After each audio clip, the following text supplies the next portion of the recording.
Are we good? Are we live? How's it going? What's up, bros and besties? Welcome to another episode of Bitches of Sports. I'm here with a late night live stream for y'all. I'm gonna be honest, I had something else planned for today. Um, After we missed Tuesday, I had planned to talk more about like basically following up on the FIFA conversation.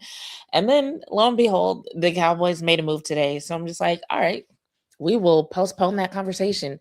So, um, what I might do though is I might come back this weekend with another live stream because there's supposed to be some bad weather, so I might be stuck in here with nothing to do and no real way to leave anyway.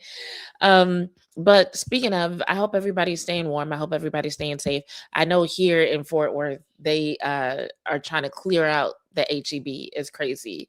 So I hope everybody's staying warm, stocked up on your perishables or your non-perishables, your bottled water and whatnot. I hope y'all are good. Hey, Royal. Yes, you are the first one here. Thank you for joining me tonight. Um, I always there's two things I really appreciate when people show up when I'm broadcasting off schedule and when people show up when I'm broadcasting super late. So thank you for being here. Thank you for being in the chat. Um, but yeah, so like I was saying, the Cowboys made a move today. And so I had to switch topics to that. And yeah, so for those who haven't heard, and I'm sorry, I'm stumbling over my words a little bit. I was dragging before this stream started, so I did take some espresso. I'm gonna liven up in a second. But for those who haven't heard, the Dallas Cowboys have found their new defensive coordinator. This has been a conversation. It's been a conversation since the season ended, and they got rid of Matt Eberflus. But like, let's be real. There's a lot of Cowboys fans who have been looking forward to the Cowboys making this change since like week 3. So they did what a lot of people wanted. They got rid of Eberflus, and now they found somebody who I think a lot of people understood that they were looking into and interviewing for good reason, but didn't actually expect him to hire. So basically, there were three things that people thought Jerry Jones would never do. One, they thought that he would not hire a young, innovative, rising star in the NFL. They thought he would still go for like some fired head coach, somebody that he could get for cheap. And I don't know the details of this guy's deal, but the young, innovative rising stars, they didn't see that coming. Um, they also didn't think that he would get someone from a division rival.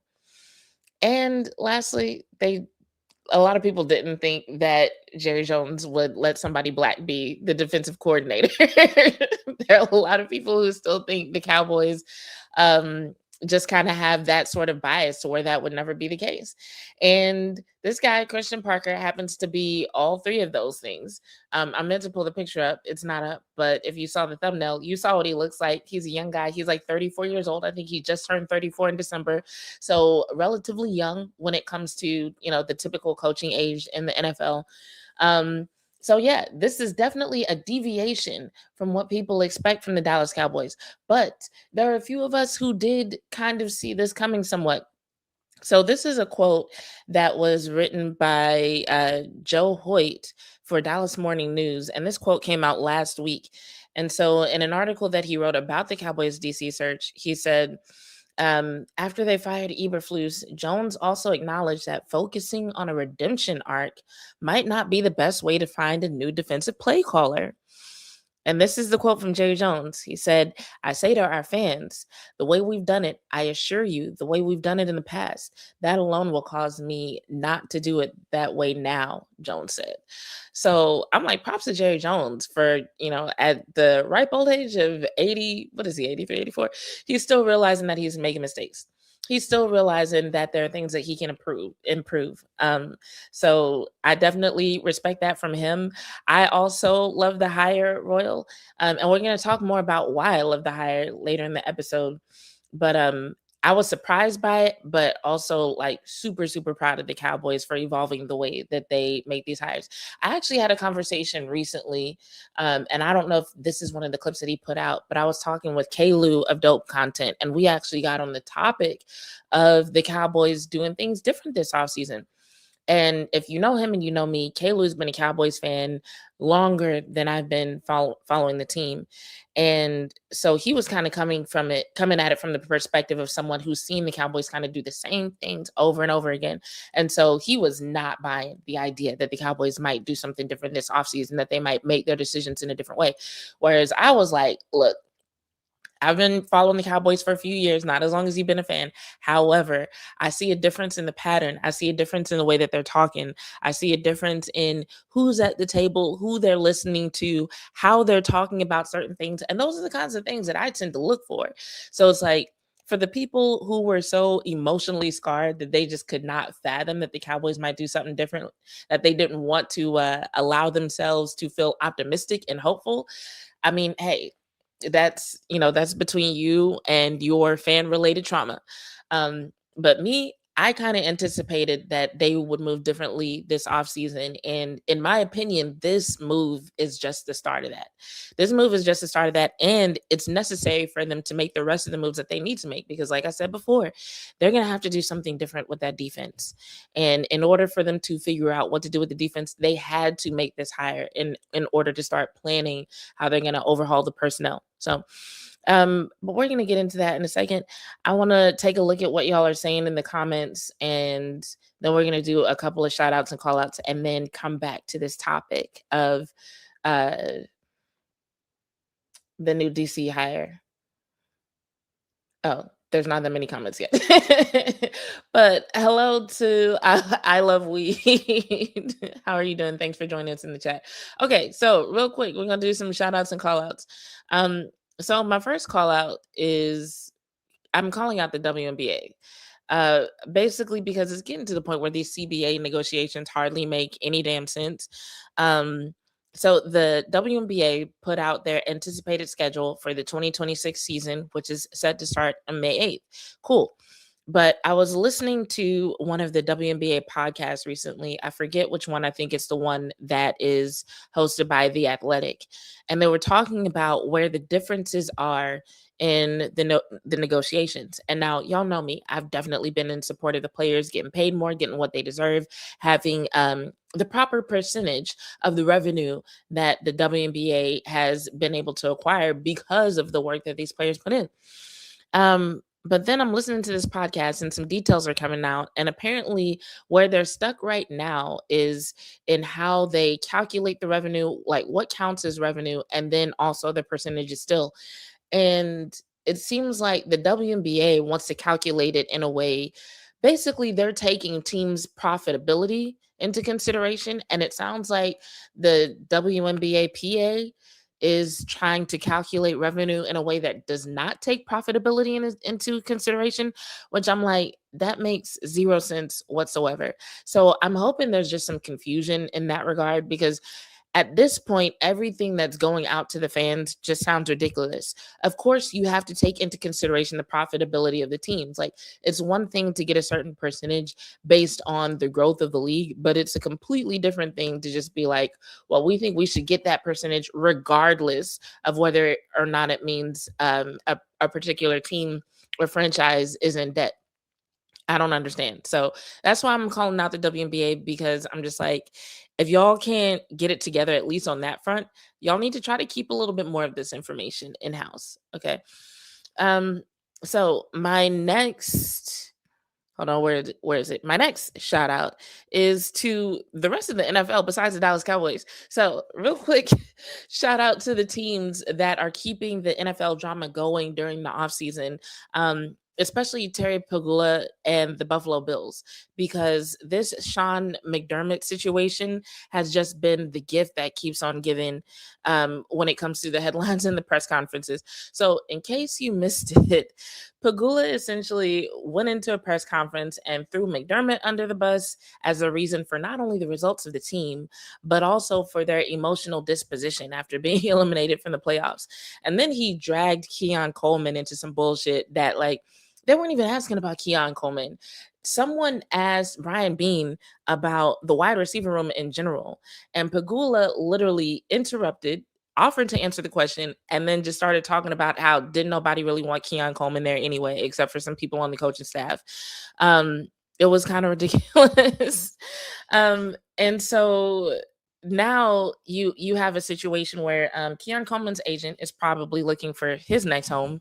And really, I could probably do a whole episode on their situation, and I might if I get bored enough.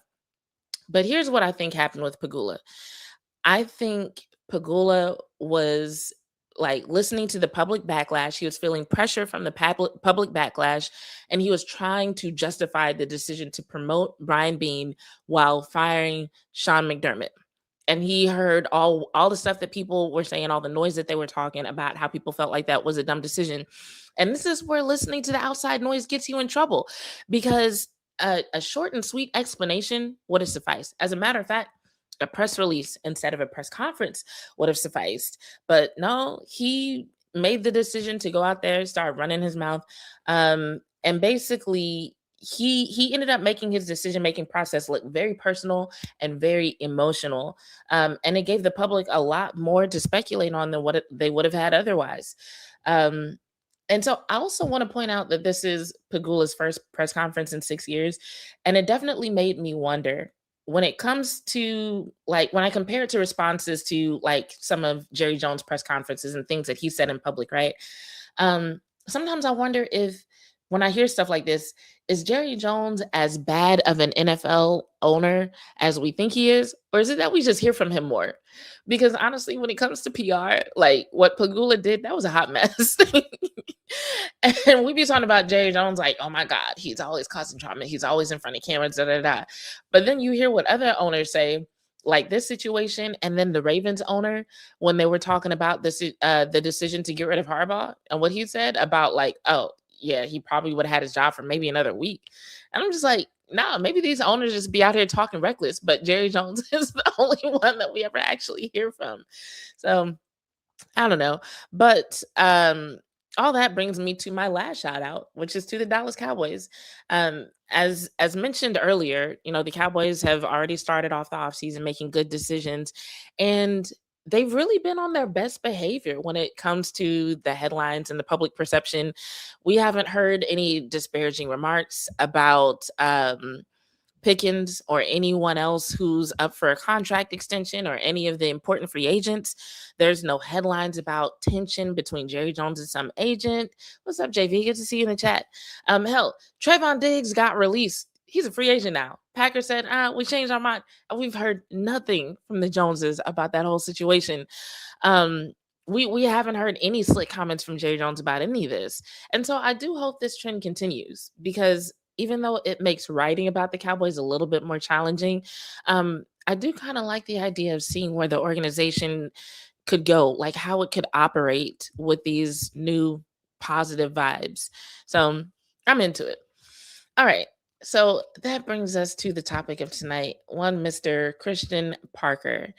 Um, and so what basically did was I kind of looked back at some of the things that have been written about him, some of the things that have been said about him, in order to get a better idea of what kind of person he is. Because I think obviously it's going to be a long time before we can give any sort of informed grade or evaluation to this hire.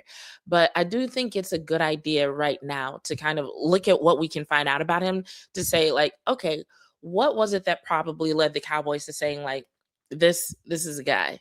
And I must say, some of the things that I found, like I really like what I'm seeing, and I'm excited about what he might bring to the table and what he might do in terms of being an asset to the organization. So let me pull up the first one here and share my screen with you guys so that y'all aren't looking at like me on one side of the screen and then just a blank TV. Buttons are not working. Okay, here we go. Actually, before I get into that, I'm gonna read some of the tweets that I saved. We got a few people in the chat now.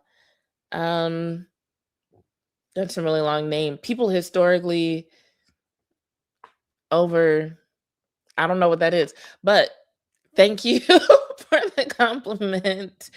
Willie says, hey Jazz, I'm surprised and shocked, but I want to see what Parker can do with this defense. I know it is surprising, isn't it? Yeah, This is the hire that I think a lot of people hoped the Joneses would make, but didn't think they would actually do it. Didn't think they would actually do it. And then yeah, what's up to JV again? All right, so some of the tweets that we got about Christian Parker.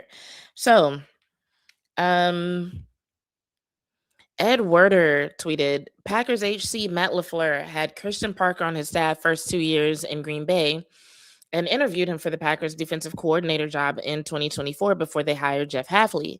In text just now, LaFleur told me that Parker is, quote, a really bright guy, loves ball, and develops great relationships with players.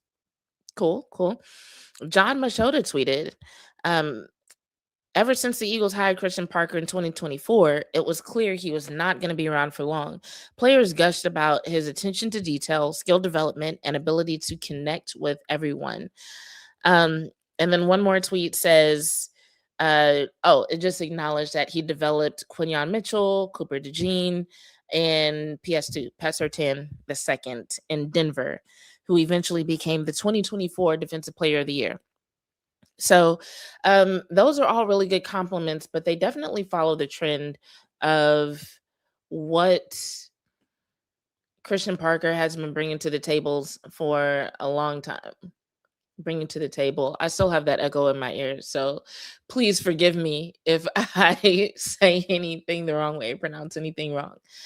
I'm still trying to figure out how to deal with it. But we're going to start with our first headline in terms of getting to know who Christian Parker is and what he'll probably bring to the table as the Cowboys defensive coordinator. So this one is a short one.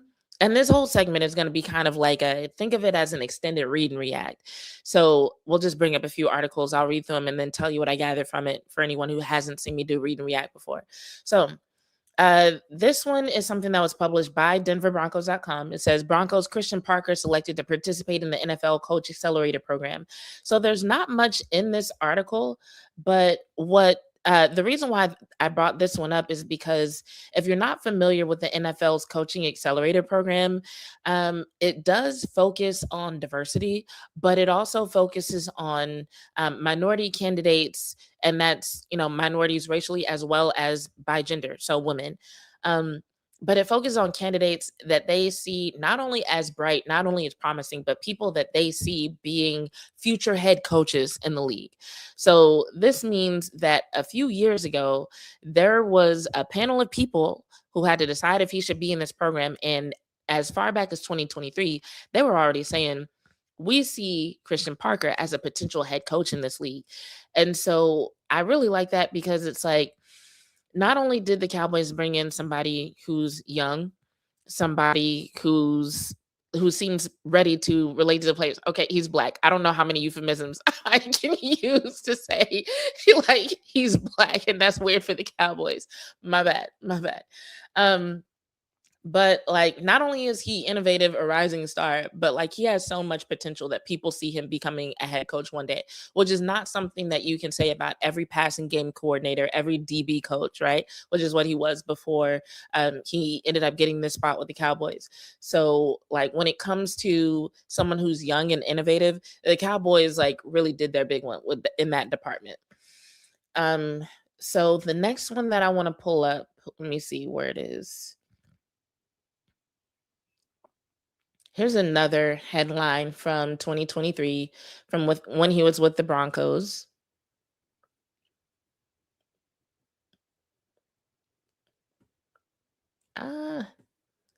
StreamYard is not cooperating with me, you guys. All right, so this one says the sky's the limit for him, how Pat Surtain can grow even further after an all-pro season. So this one on its surface is about Surtain, but it mentions Parker a couple of times in this article.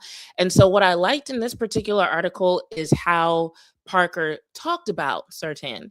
And so this is one of the quotes from him. He said, I think he can improve a lot more. Defensive backs coach Christian Parker said Wednesday. I think just based off what God's given him from the physical standpoint, his mental ability and his mental focus, I think the sky's the limit for him. As well as he's done the first 2 years, I think he can get a lot more out of himself. And so what I liked about that was actually two things. One is the way that he talked about Sertan reminded me a lot of how Schottenheimer talks about the players that he talks about in press conferences. Because if you notice, Schottenheimer never just leaves it at the surface level. If somebody says that a player is good, he'll go a step further and tell you something that maybe you didn't realize about the player, or it's something that you didn't know about the player in terms of their mental state, how they approach the game, or maybe something that they do in terms of preparation behind the scenes. It just lets you know that they're like really seeing the players. It's not just like, oh, yeah, yeah, they're a great player. Congratulations to him. It's like they're going to add something to the conversation. And while that might seem small, there are so many coaches who they just go through the motions. They don't really connect with the players enough to acknowledge some of the small things, some of the little things that they put into what they do outside of the practices that they run. So while it is one of those relatively small things, it was one of those things that when I read it, it stood out to me, especially because of what Schottenheimer was saying in the press conference that he did with the Joneses about what he was looking for in a defensive coordinator in terms of someone who could essentially match his energy. He didn't say it in those words, but in so many words, Schottenheimer was saying that he wanted somebody with youthful energy, which we'll get to, but also someone who would actually connect with the players and see them as human beings. And so this was one of the first quotes that I read when I was doing my research on Parker that showed that he is someone who does that. All right. So another headline that I wanted to get into, and this is something that I read from his time with the Eagles. So this is an article from October 23rd of 2024. And the title of this one says Behind the Scenes of Ricky Corner's Insatiable Appetite for Knowledge. So this is another one where in the headline it mentions the players, but Christian Parker is mentioned several times in this article. So the subheading said there's one big thing Eagles Ricky Corners, Quinyon Mitchell, and Cooper DeJean have in common. They want to learn everything. So it starts off actually talking about Christian Parker in relationship to those players and their desire to want to learn everything. So it says Christian Parker is used to it by now because it has become pretty common. The Eagles defensive backs coach will get a text like this: "Hey coach, you in your office?" It's a question that leads to more questions, and then the NFL questions are good, especially when they're coming from eager rookies. The Eagles drafted a couple of them back to back in April when they took Quinyon Mitchell with the number 22 pick and then Cooper DeJean with the number 40 pick. And so this is a quote from Christian Parker. It says, "They'll send videos of a play at night. They'll come in the morning with a question because I tell them, don't come in my office without any information. You came up here to learn, but I need to know what you're seeing too so we can either confirm that or translate it or apply it a different way." But they're pretty intentional about trying to do things the right way and learning as much as possible. So I really liked the "don't come in my office without information," because that to me says he's willing to work for the players and he's willing to work with the players, but he's going to demand that they show some growth as well. And so it's a really good give and take that works with coaching that shows one, he's interested in their development, not just, once again, not just going through the motions like I need to deliver the information and they either get it or they don't. He's invested in making sure that they get information. He's invested in their development. And also it shows that he can be relatable, but also set boundaries that he's still the authority. Because once again, 34 is relatively young. It's within that age group where some guys can start to kind of see you as the homie. Like you're one of the guys. You're like them. But it shows that he's willing to establish authority and that they respect that authority, not only because of his knowledge, but his approach to sharing that knowledge with him. Um, and I really like that he takes this unique approach to sharing information and to coaching, because I think when it comes to making sure that guys get information, especially in a short amount of time, you do kind of have to sometimes be creative. So this was something that I never really heard about before in terms of the details of a position coach presenting information. So I really like the fact that he did that.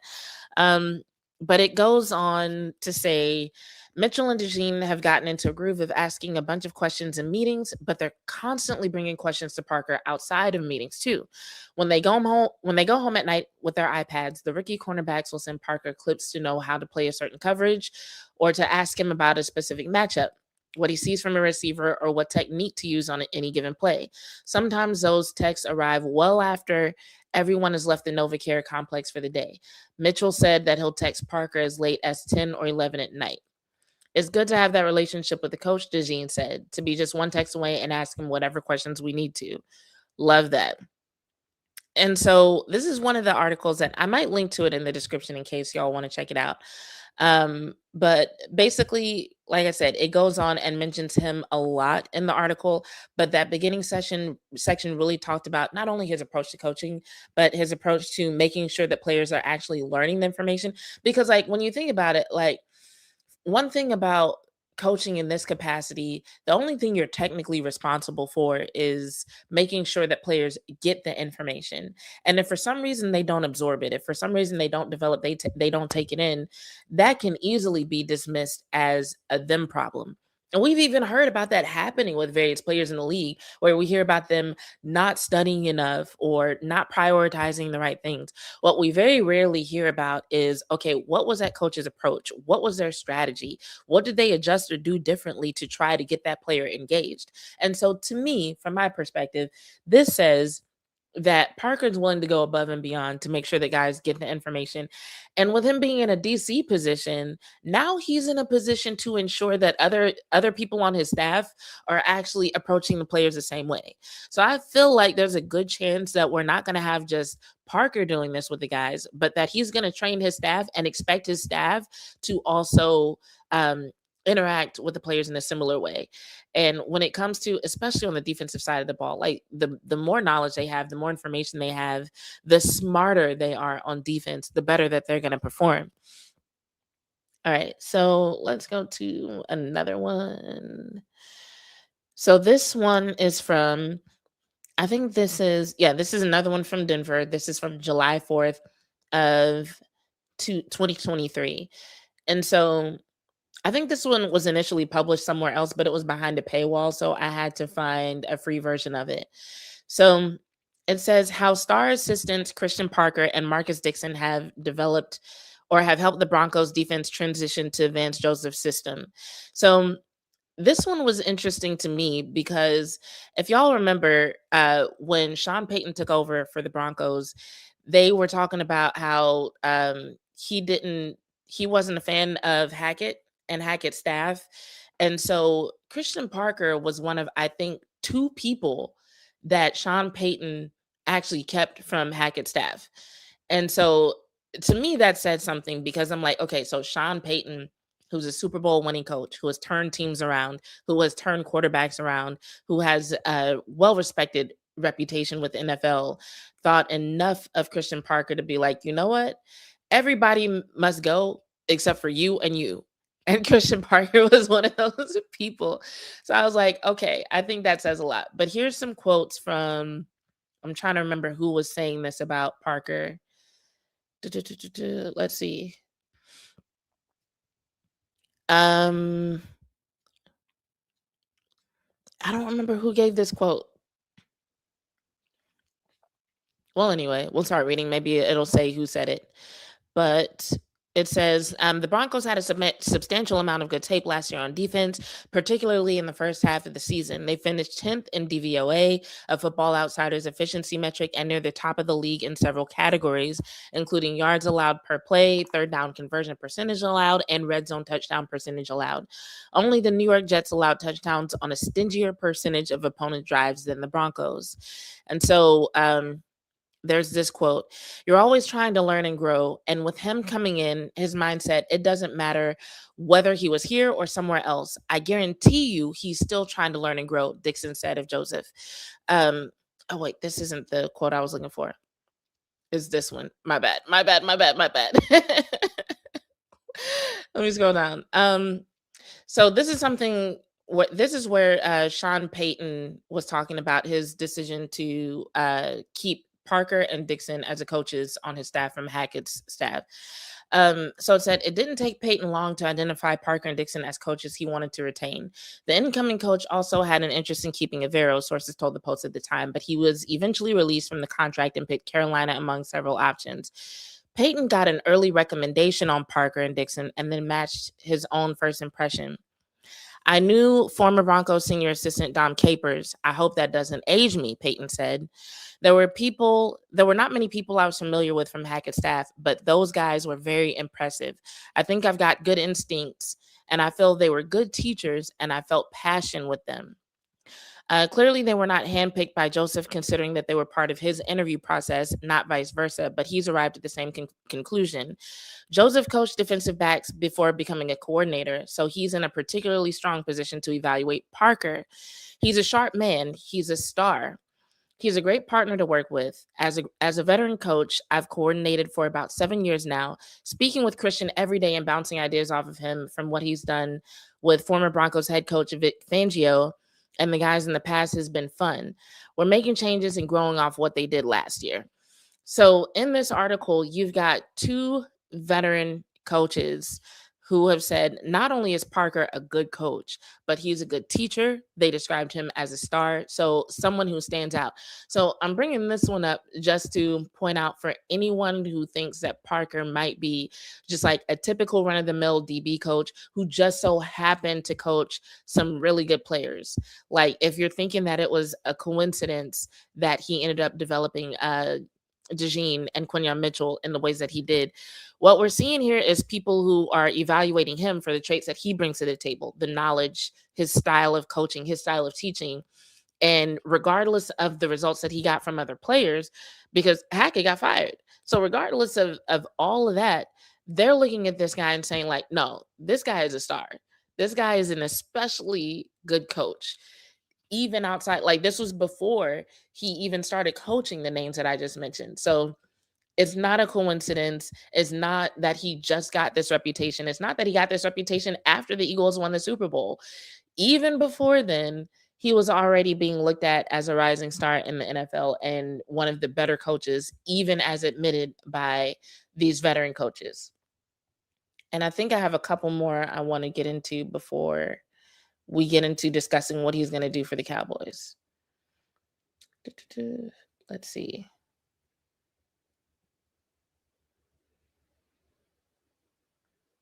I know there was at least one more, and I want to look at y'all's comments.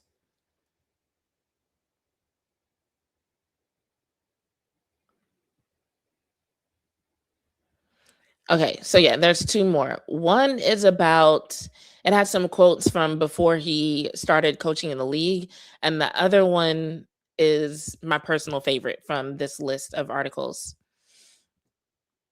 Okay, so this article is it's from 2025, written by David Fawcett. But it was written by someone who was referencing some of his high school accomplishments. So this says Battlefield graduate Christian Parker will coach in the Super Bowl. So it starts off mentioning Corey Parker, his brother, and it says Corey Parker remembers the first time he realized his older brother Christian had a knack for coaching.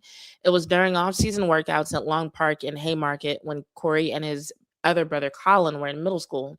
Sometimes Corey and Colin went willingly with Christian, then a standout football player at Battlefield High School. Other times, Christian dragged them there. The training sessions lasted for hours. So here he is in high school, taking his middle school brothers through training sessions that lasted hours. But they felt like all day. Over and over, Corey and Colin performed different drills under Christian's watchful and sometimes critical eye. Then they do it again until Christian was satisfied. It wasn't always easy for Corey to see it at the time, but Christian pushed him and Colin so they could fulfill their potential. So I loved this story because I'm like, it's one thing for a guy to, play in college, not make it in the league, and then be like, okay, well, I'll become a coach. But it's another thing to have these stories from family members, from brothers who knew him well and said, like, no, even when he was in high school, he was running us through drills. Even when he was in high school, he was making us work for hours until we got it right. He has always been a coach. This isn't just something he's doing to make money. This isn't something that he's doing because he couldn't figure out anything else to do with his life. This is part of his character. This is in his DNA. This is something that he's been doing since long before he could have ever predicted he would be on this path. So I just thought that was really dope. So once again, in case anybody's thinking this is any kind of fluke, like now we've seen where veteran coaches are looking at this guy being like, okay, this is an exceptional coach, an exceptional teacher. And now we have these quotes from even before then when he was in high school, like, oh yeah, he was a teenager and he was already thinking and acting like a coach and treating us like he was our coach. Um, so a couple of more quotes from this article. It says, Christian accomplished his objective. Corey, like Colin, became a second team All State defensive back at Battlefield before going on to play at William and Mary. And while natural athleticism helped Corey reach those levels, he also credits Christian's influence, both the way he communicated and the way he led. He's been the ultimate student of the game, said Corey, who graduated from Battlefield in 2015, a year before Colin. He knows football and he loves football. Okay, so we've seen the quotes about him knowing football and loving football several times here. So now I want to get into the last article. And this one is called Inside the Rapid Rise of Christian Parker from Packers to Eagles, the nerd with the it factor. Now, there's a lot to love about this article. So I'm not going to go through the whole thing.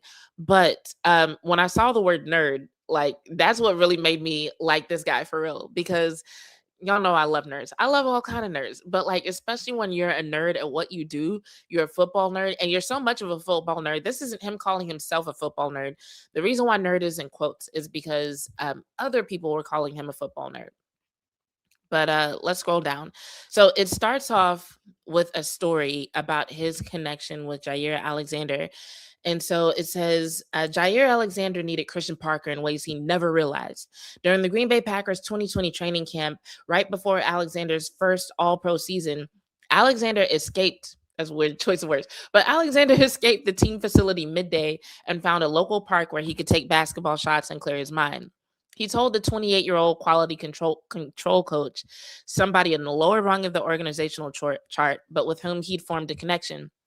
Parker stopped what he was doing, visited the park, attempted a few three-pointers with the cornerback, and convinced him to return. So already right there, I'm like, okay, this is interesting, because if you follow Jair Alexander, you know he's kind of stubborn, kind of hard-headed, kind of conceited, kind of arrogant.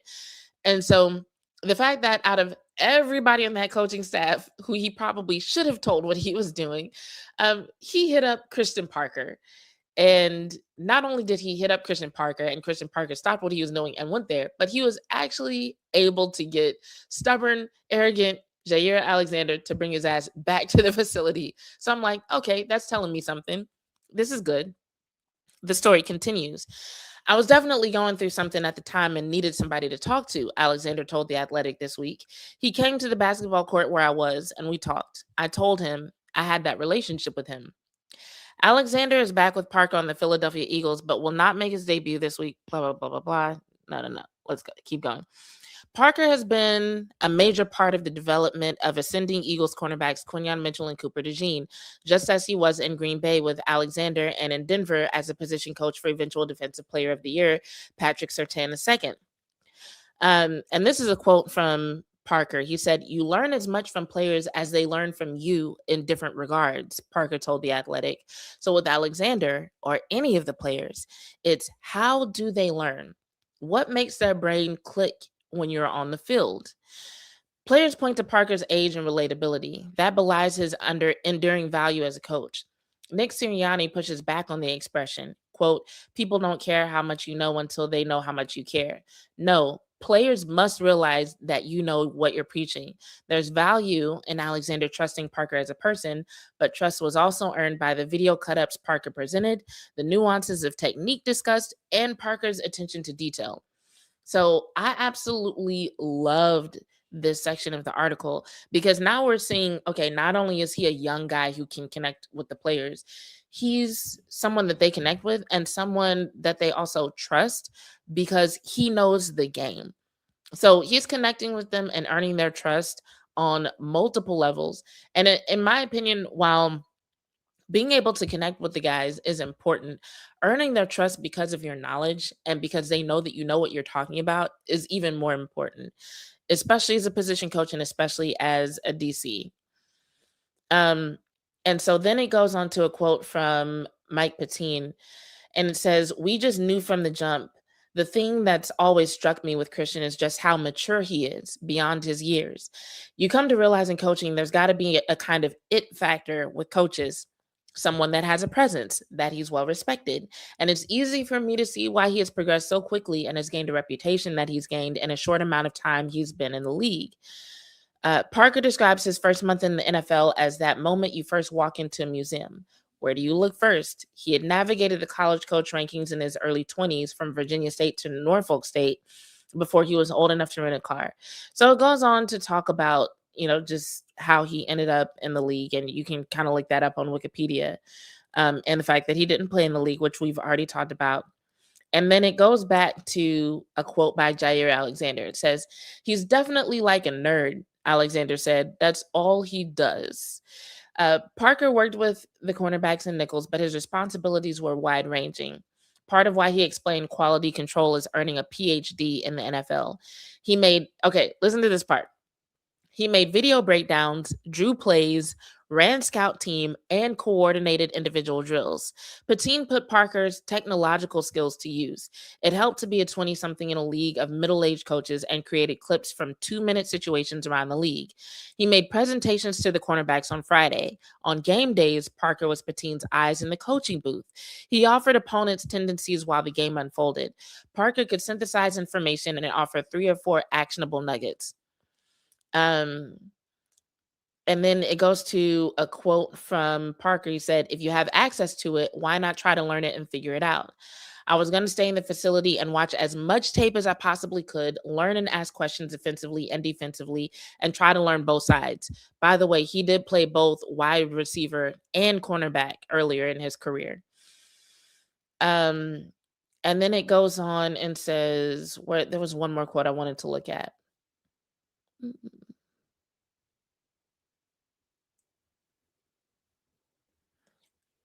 So this was something that Mitchell said. It said Mitchell gushed about Parker's memory, but Parker remembers because he keeps notes. It could be a game plan meeting, the film he watches, or first and second down pass report. It'll be the slightest thing, and he'll be like, "I remember this play from 2019 when he was with the Packers, when he was with the Denver Broncos," and he can go to that play in the game and show that play like right there, Mitchell said.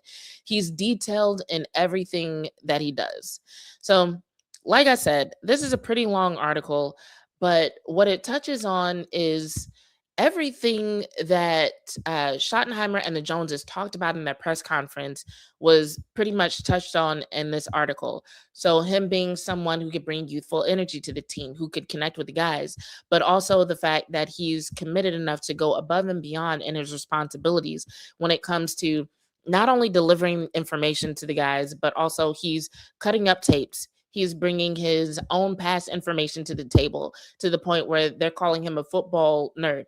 And when you're one person on a whole staff full of coaches and they call you out as the nerd, to me that says something. To me that says there's something about you where they can see that you go above and beyond what other coaches do. And so what I'm gathering as I'm reading all of these things is I'm like, okay, so this is a guy who's not only good at what he does, he's great at what he does to the point where veteran coaches recognize that not only is he good, but he's special enough to keep around when you're getting rid of everybody from a previous coach's staff. But you're like, this guy, this young guy, he's important enough for me to keep around. He's special enough to where the players that he coaches recognize that he's different than other coaches. And on top of all that, he's had basically a coaching characteristic. He's had coaching traits since he was in high school. So while his resume might say what it says, he's really not new to this from a mentality standpoint. He's been practicing being a coach for a long time. And then you add in the fact that he's meeting the guys where they are, not only trying to, discipline them into learning what he wants them to learn, but meeting them where they are to make sure that what he's teaching, what he's coaching, that they're learning it, that they're absorbing it in an efficient way. So, with all that being said, and with us being able to look back and see, like, okay, there's consistency in the way that this guy is talked about in the league. There's consistency in what he's been able to bring to the table in terms of results. So then the question becomes, um, can he, like what he did for Quinyon Mitchell, what he did for Cooper DeJean, can he do that for Shavon Revel? Can he do that for DaRon Bland? That's pretty much the question that's going to determine how this hire is ultimately graded. So, like I said, we don't have nearly enough information to grade this right now. We can talk about whether or not we like it. We can talk about what we hope for. But ultimately, I think that's what they're looking for. I think they're looking at where the gaps are for these guys, right? So, okay, actually there's multiple things they're looking for. So let's talk about the personnel of it first.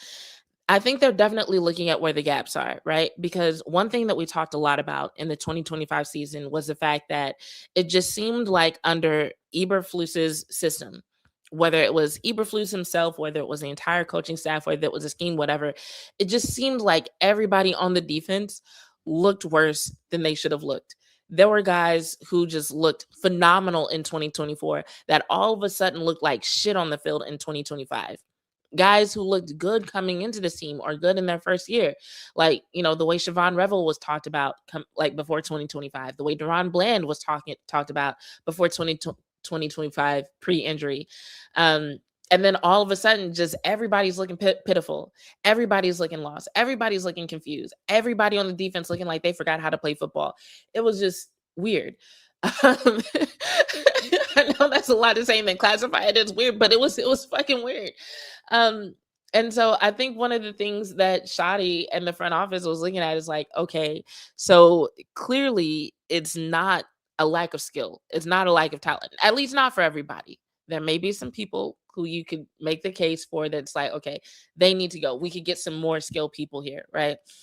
But I think they were looking for somebody who actually could reach these guys and get them to develop and get them to reach their potential within a certain amount of time. I think Jerry Jones really realized that his time is limited. I think they don't want to waste any more of Dak Prescott's time. They definitely do not want to have another season where Dak Prescott shows up, plays his ass off, and the team's record is what it is, largely because the defense wasn't doing their part, right? So they're looking at what he did in terms of development for these young guys. And it's not just other people saying, oh, well, he coached these guys. It's like there are quotes from these players saying, like, no, Christian Parker did a lot for my development. I am the player I am because of Christian Parker, you know? Um, and so I think they're wanting to see that for Shavon Revel, for DaRon Bland, for anybody else that they're thinking about bringing in. They're like, we need somebody who can talk to these DBs, because when it comes to personnel, if you remember what one of the things that they said in the press conference, it was Stephen Jones who got real specific about they wanted a defensive coordinator who could come in with a plan for what to do with their talent. But when he started talking about talent, he started talking about the D line. But I think the reason for that is because I feel like for the first time in a long time, they actually feel relatively secure in the D line and what it brings to the table and the talent that they have there. But they're like, no, I like everything behind the D line needs development. We need possibly some personnel changes. We need somebody who can like basically help those guys reach their potential. And this is a man who has proven that he can do that. I think something else that they're going to be looking into is I think a lot of people are wondering what how can I put this? Cuz I don't want to make it sound like he's going to be a copy of Vic Fangio, but I do think with when it comes to the Vic Fangio coaching tree, I think they're looking to see what he can bring from that experience with Vic Fangio and how that might look in Dallas. Okay. And so what we're talking about there is, once again, it could mean a lot of changes scheme wise on the defense, but if this is somebody that they keep around for a while, it could be worth it, right? Because the Fangio defense, that's one of those defenses that's given Dak a lot of trouble. It's one of those defense that a lot of people talk about when it comes to the Cowboys that they wish the Cowboys could run, in the sense of presenting everything the same way, like having that same look, to the point where you don't really know what the Cowboys are running defensively until after the ball is snapped. That's something that you hear a lot of fans, the informed content creators talking about, like, man, I wish we could run something like that. And then I'm trying to think of some other stuff. I should have taken better notes for this episode. The two high safety looks, I think, is something that they're looking into, especially with this guy having so much experience with DBs in general, and then also having that experience with Vic Fangio and bringing some of the knowledge of how those looks work and how to best implement them, either once again with the talent that they have or the talent that they're going to bring in.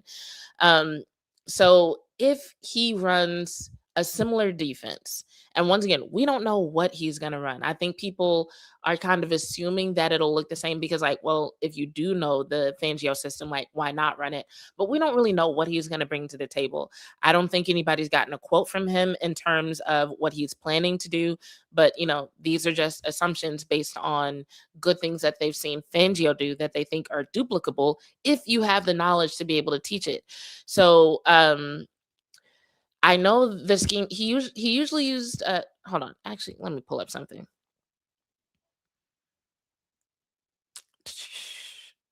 I'm just looking for a list of a few things. Okay, so one thing, instead of a standard cover three, the Fangio system uses okay, so they use match rules. So basically what that means is players aren't like just dropping into a spot.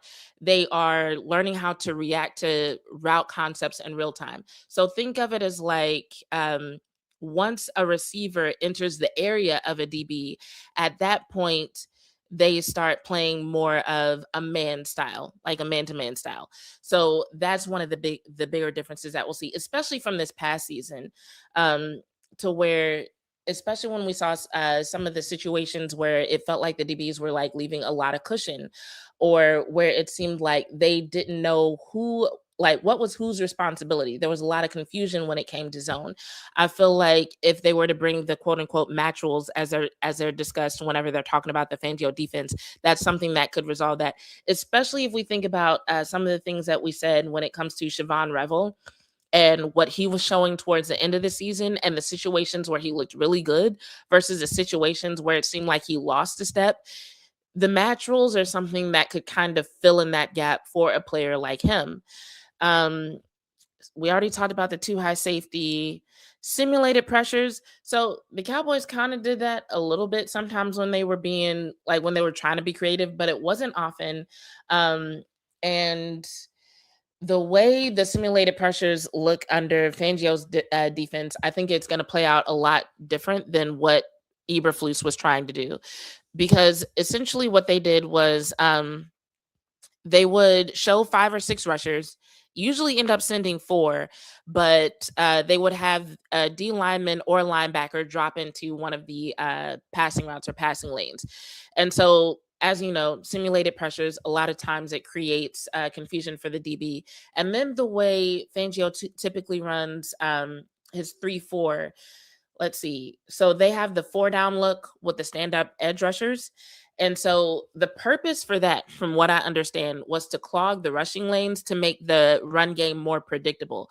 So the Cowboys did get better in 2025 at stopping the run.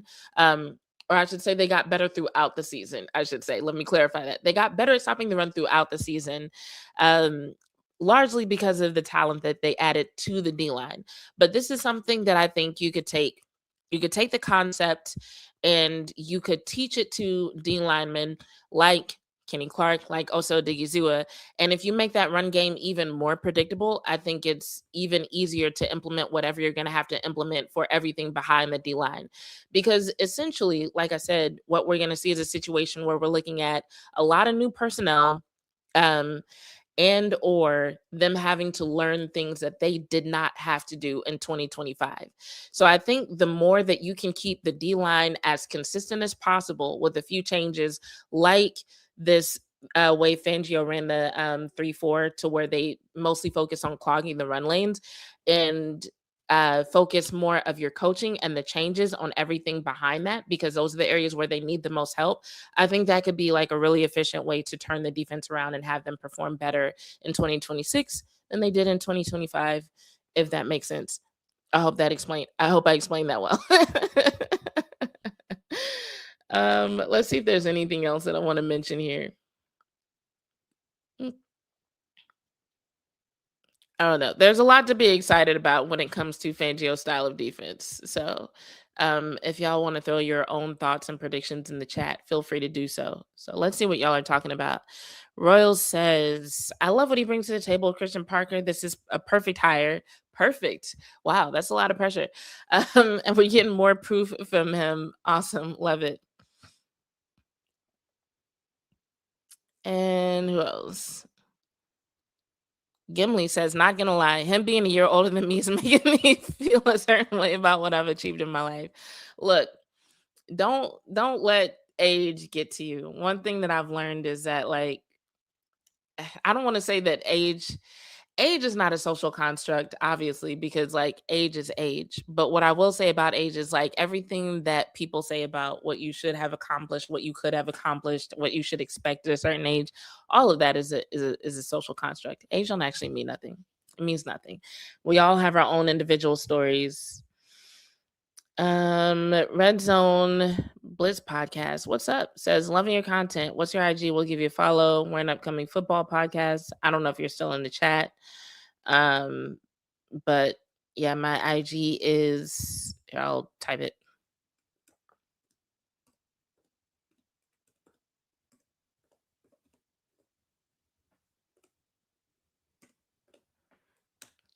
There's my IG. I just put it in the chat. So yeah, I hope everybody's excited about the hire. I'm definitely excited about it. Looking forward to I am definitely looking forward to this guy's first press conference because I want to hear how he answers questions. I know people are going to ask him about the Fangio defense, about what changes that he has in mind. Um, and I'm just looking forward to hearing what he has to say. But as far as me and what I'm looking forward to, even though I am kind of in the camp that's predicting that he might run something similar to what Fangio brings to the table, at the end of the day, I am one of the people who's like, can you do for Shavon, Revel, and DaRon Bland what you did for Quinyon Mitchell and Cooper DeJean? Even like he had them as rookies, and that might make a difference. But I just still feel like everything that I'm reading about this guy means that he's going to be able to, like, some of these players that we've been frustrated with in 2025 are going to look totally different in 2026 under his leadership and under his coaching. And I'm more excited about that than anything. But when it comes to everything that Shotty and the Joneses said in that press conference, him, bringing youthful energy, being able to connect with the guys, having a plan for what to do with the defense, having a plan for how to use the talent that they already have. Um, I mean, he's checking all the boxes. Even I said, like, yo, whoever this candidate is, if they're not a former head coach, they're gonna have to have one hell of an interview. And obviously, I don't have information on what happened in that interview, but just from the articles that I've read, you guys, I'm pretty sure y'all can imagine some of the things that were discussed in those interviews that made them say, like, no, we need this guy in the building. We need this guy working with our defense. And in addition to developing the players, I'm going to say one more thing and then we're going to do as it is in sports. But in addition to developing the players, something else that I'm really hoping for is just a system that can stay consistent. Because one of the things I was thinking about is the fact that people have talked about the fact that, the DC situation and the defensive scheme and the defensive identity has been inconsistent for a very long time. There's nobody that they've kept in charge of the defense for like 3 or more years. And it can definitely impact the defense's ability to get better. And on the flip side, if you think about the offense, and one of the things that's really helped the offense continue to get better and evolve is that even when they brought in somebody new on the coaching staff, when something changed, they kind of always had that North Star. Like every year, it's like, okay, well, what are they changing? Are they keeping the same language for Dak? Are they keeping XYZ from last year? And it's always like Dak and what he knows and what he's able to execute and what he's able to do. That was their North Star. So even when it came to like bringing in George Pickens, they needed somebody who could work well with that. So it's like, even though the identity of the offense has shifted over time somewhat, you've kind of had that steady consideration of what's best for Dak, how he communicates, what he knows, what he does well, so on and so forth. So people who were brought onto the offense, whether it was as a player or whether it was as a coach. At least that much was taken into consideration. You haven't had that for defense. They haven't had a North Star to consider, or like any kind of anchor player that's like, we got to build around this person, even a unit. They haven't really even been consistent in what unit is the most important. Like, I was reading something about, I think it was about Fangio's defense and how it relies on having a really smart and effective nickel corner, right? And while we have had a good nickel corner in the past, I can't remember the last time anybody's been able to say about the Cowboys defense, "Oh, they definitely need a really good blank. They absolutely need this. Oh, this person is essential to the defense. This position is essential to the defense." And so I feel like if he can just establish that, if he can just establish that, that will do so much good for the defense and for the decisions that are going to have to be made about the defense moving forward, and let them actually get to a point where they're evolving and developing and stacking progress on top of progress, instead of having to start over every year. So dig that. Anyway, that being said, I want to end tonight with an "as it is in sports, so it is in life." And I should have brought up a picture. Hold on, let me bring up a picture of it, so that way it's not like me talking about this particular topic.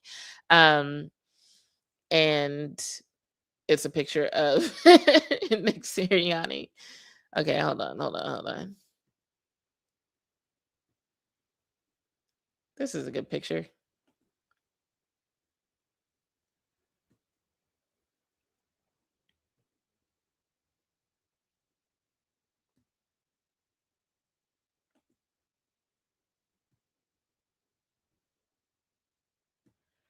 All right. As it is in sports, so it is in life. And today's edition of As It Is in Sports, So It Is in Life is inspired by the Indiana Hoosiers. And I know it's easy to predict that this is about them, winning the championship and how we should all aspire to be champions. But the reason why they're the inspiration for today's As It Is in Sports, So It Is in Life is actually threefold. So there are three things that I want us to take away from the Indiana Hoosiers and this run, this turnaround that only took a couple of years, that took them from being the losingest team. Losingest is American for a team that lost more than any other team, for my international audience. And I say American and not English because leave it to Americans to come up with such it's honestly an ugly word, like when you think about losingest, but we understand it. So they went from the losingest team to undefeated national champions with just a 2-year plan. That's pretty fucking major, you guys. So the first thing I want us to take away from this story is how they use the transfer portal to get experienced players and the right players over the best players.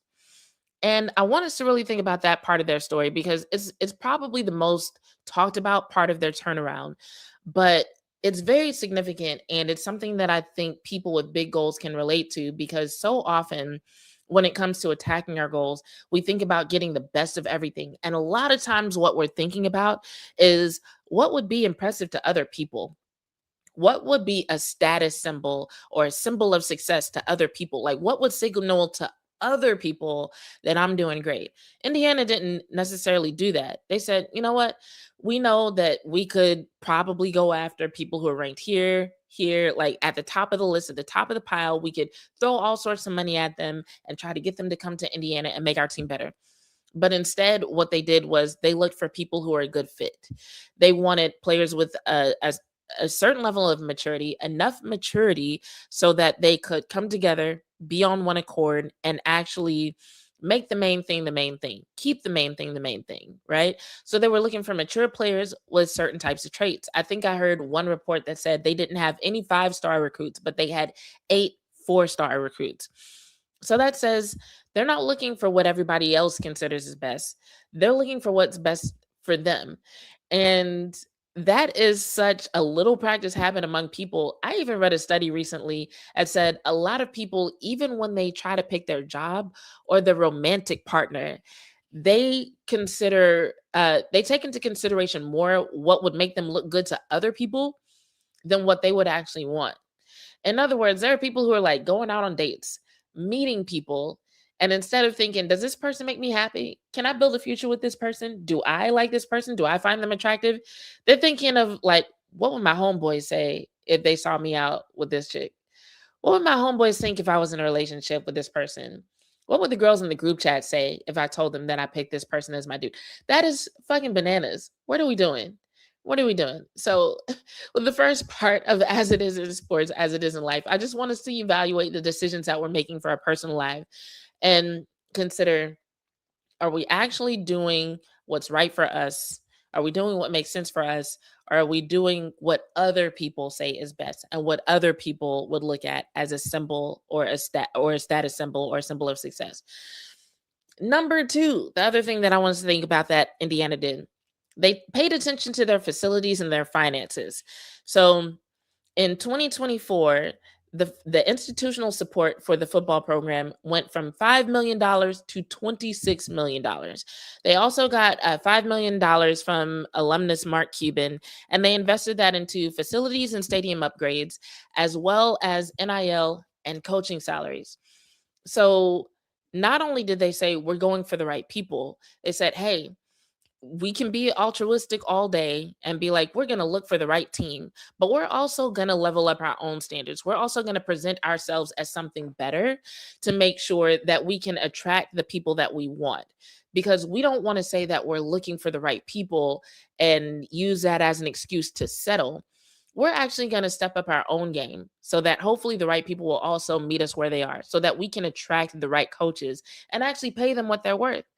And so that's something that we have to think about in our own lives, because it's like whenever we decide to go after a goal, making the right decisions is one thing, but are we actually willing to step up and level up in the ways that we need to level up in order to even go after what we're going after? Because like you can attack something every day. You can wake up thinking about your goal every day. But if you are not learning, if you're not growing, if you're not developing in the ways that would accommodate the acquisition of that goal or the achievement of that dream, what are you doing?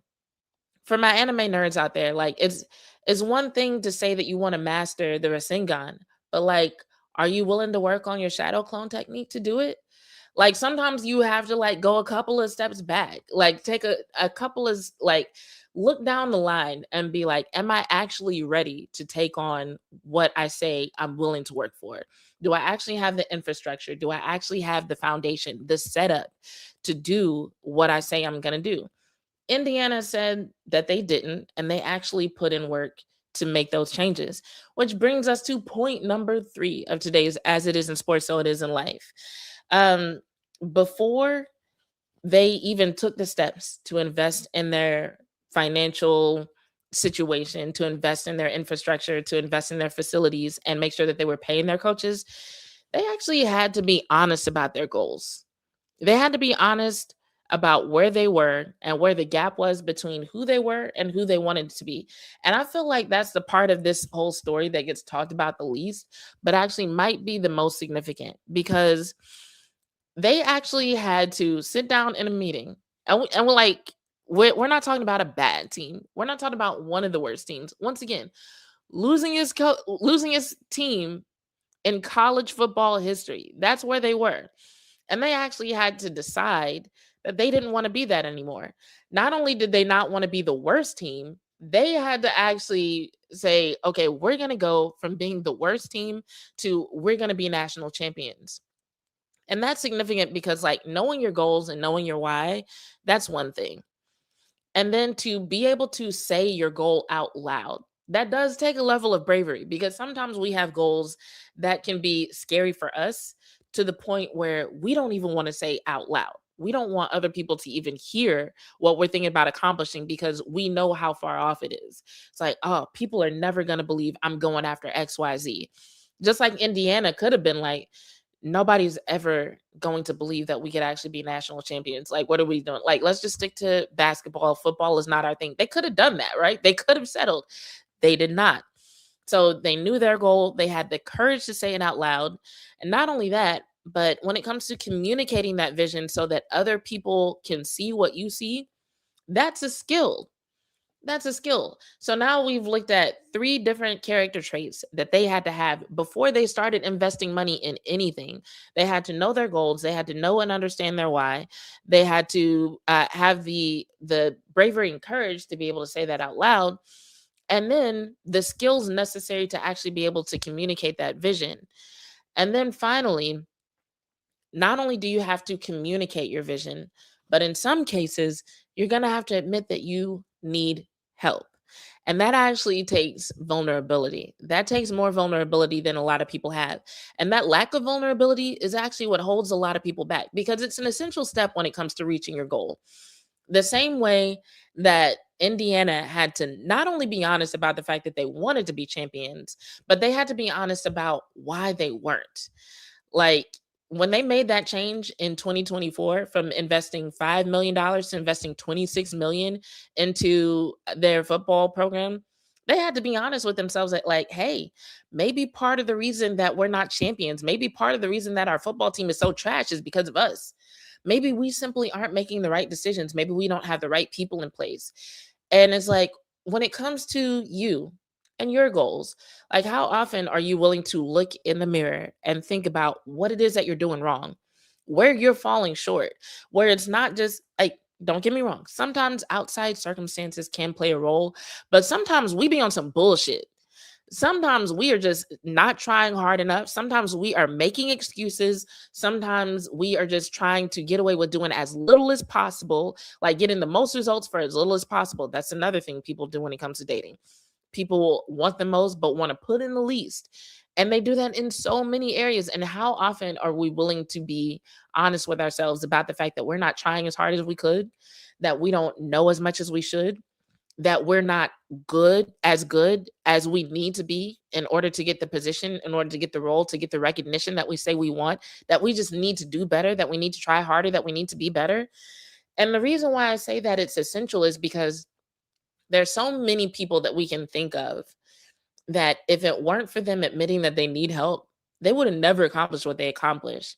You can think about Michael Jordan, for example. If he had never admitted that, hey, I need help learning to be more physical, I need help with my physical and mental toughness, and got Tim Grover to help him learn how to incorporate weight training into his basketball training and get to the point of being more physically tough and more mentally tough, Michael Jordan might have never become the Michael Jordan, the legend, like the world renowned legend, right? But it took him being honest about the help he needed and then actually recruiting that help in the form of Tim Grover. You can take it out of sports. Look at Michael Jackson, child star to king of pop. But who helped him make that transition? It was Quincy Jones. And I don't know what conversations happen that facilitate that, but that wasn't something that he did on his own. Yes, Michael Jackson is a legend. Yes, he earned the title of King of Pop. Like, yes, there's video footage of him in front of huge, like packed out, sold out arenas and women passing out when he just hops on stage and just stands there and just stands there. But there were people who helped him develop into that. That's not something that he just like came out the womb being able to do. Going back to my Naruto reference, as a matter of fact, when I said, if you want to master the Rasengan, you got to work on your shadow clones. But part of the reason that Naruto was able to do shadow clones the way that he was because he had the extra chakra from the nine-tailed fox, right? So that technique didn't kill him the way it might have killed other ninjas. But he wouldn't have even known about the nine-tailed fox or had that seal broken if it weren't for him working with Jiraiya. If it weren't for him being like, I want to be Hokage one day, but in order to do that, I can't be the knuckle-handed ninja forever. And it was him working with Jiraiya that even got him to that point. So I say all this to say there's so many examples of people needing help, being willing to ask for it. And when it comes to chasing a big goal, chasing a big dream, and being able to turn around a program or your life or a situation in as little as 2 years, that's where it all starts. So when it comes to today's, as it is in sports, so it is in life, I just want us to spend this week thinking about Indiana and thinking about how they made that turnaround and how it can be applied to our lives and the things that we're chasing in life. So on that note, um since I might be iced/snowed in this weekend, I might go live again this weekend and talk about what I wanted to talk about today, because I did plan on going live today, but I didn't plan on covering this topic. So thanks y'all for coming through, listening to the information. And if you're watching this after the fact and you have any questions or anything you want to follow up on, feel free to throw it in the comments. If you're watching now, please hit the like button, subscribe if you haven't, and turn the notifications on so you don't miss me next time I go live. But thanks for joining me. I'm gonna get off here, finish watching the Australian Open. This has been another episode of Bitches Love Sports. I'm your host, Jazz Monet, and I'm out.